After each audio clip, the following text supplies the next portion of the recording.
اللي انا اقدر اقوله لك ان دي لعيبه عاله ومش رجاله ولا يستحقوا ارتداء القميص الاحمر.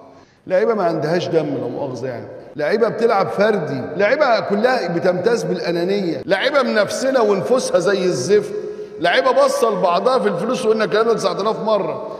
تحس ان كل واحد في وادي، كل واحد مع نفسه، حاجه ملهاش اصل يعني. مش دي تربيه النادي الاهلي ولا دي لعيبه النادي الاهلي. ده الفرقه كانها ما اتمرنتش اصلا، كانهم ما يعرفوش بعض. انا لو مسؤول في النادي، في كل المعلمين اللي في الفرقه يتباعوا، واولهم الدكتور احمد جاب الله، الدكتور طبيب الفرقه. انا ما شفتش دكتور في الدنيا كلها. محمد الكواليني بيقول لك على الهوا، بيقول لك وقع قبل بدايه المباراه واشتكى، راح بص عليه قال له كمل ايه؟ طب ما اقول له ريحه، طالما لعيب اشتكى من حاجه عضليه في الاحماء اخليه يكمل لحد الشد مثلا او التقل ما يبقى شد او مز. والراجل طالع من اول ما وقع قال لك مش قادر خلاص. نفس اللي حصل مع اشرف داري في الماتش اللي فات او اللي اصيب فيه، وقع قال له لا ده انت زي الفل، يلا قوم كمل جاله مز. قال لا. ياسر ابراهيم برضه وقع قال لك شد، قال لا ده انت زي الفل كمل، قام جاي له مز. فبدل ما يغيب اسبوعين ثلاثه يغيب شهرين. يا جماعه في ايه؟ والمصحف دي فوضى، وحياة سيدنا النبي دي فوضى، اللي يحصل في الاهلي ده فوضى، واللعيبه دي فوضى ما تستحق انها تلبس تيشيرت النادي الاهلي. هنقعد نغير ونجيب ده ونمشي ده. الموضوع في اللعيبه ما عندهاش دم.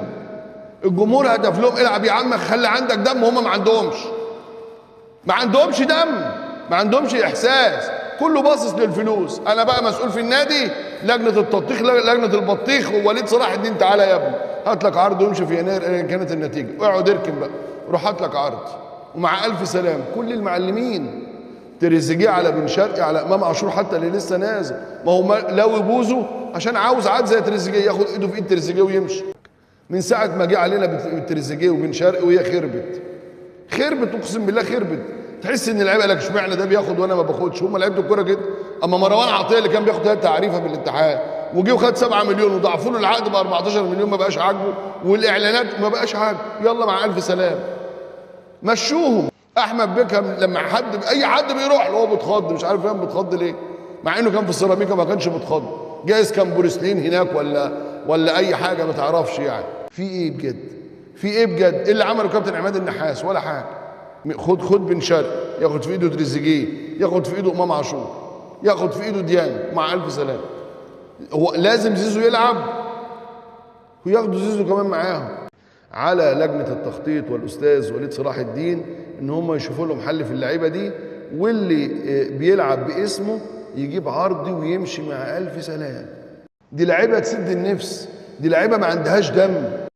تحس ان مثلا الكابتن تريزيجيه قالوا له ان دي خدمه يعني مكافاه نهايه الخدمه، تعرف قالوا دي مكافاه نهايه الخدمه. بن شرقي تحس ان هو نازل قرفان من نفسه.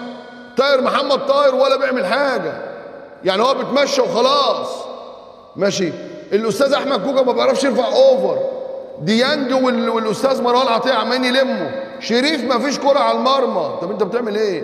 جراد يشار الكره بتجيله بيلعبها في اي حته، ما فيش شكل للفرقه. دي أسوأ بداية في تاريخ النادي الأهلي على مر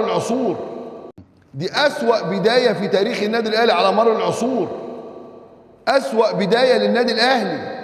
الأهلي ما حصلوش كده أبدا. اللي جعان كورة هو اللي هيديك أداء في الملعب، لكن اللي شبع كورة وشبع فلوس مهتم بالسشوار، بالشعر اللي مش عارف إيه، بكلام من في آدم نحس. والله العظيم في آدم نحس دخل على النادي الأهلي خلص على كل حاجة.